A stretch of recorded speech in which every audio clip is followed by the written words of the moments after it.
All right, today I have this Pearhead belly casting kit. Now, this is what that I was able to accomplish with my wife and using this kit. This kit will give you everything you need, including a giant piece of plastic to cover the entire floor. You get 4 rolls of this plaster tape. You get an item to sand it down with, as well as some jelly to put on the belly.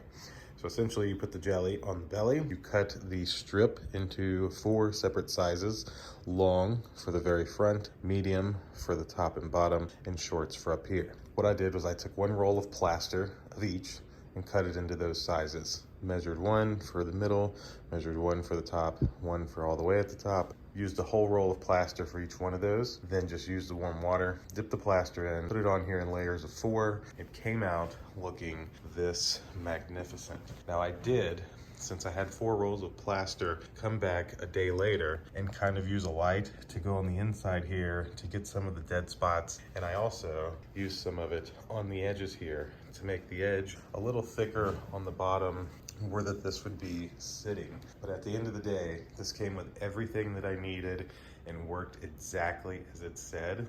If you follow the instructions, you won't have a problem. Just get your beautiful pregnant woman ready, put the jelly on the belly that they give you, have these already pre-cut, at least 3 rolls into the 3 separate sizes, dip them in the warm water, put them on there. It'll take 10 to 15 minutes. Pearhead did not send this to me, bought this to make this on my own. That'll do it for this one. This is what you can have. 2 massive thumbs up, simple and loved it. Thank you all for watching. We'll see you in the next one. Deuces.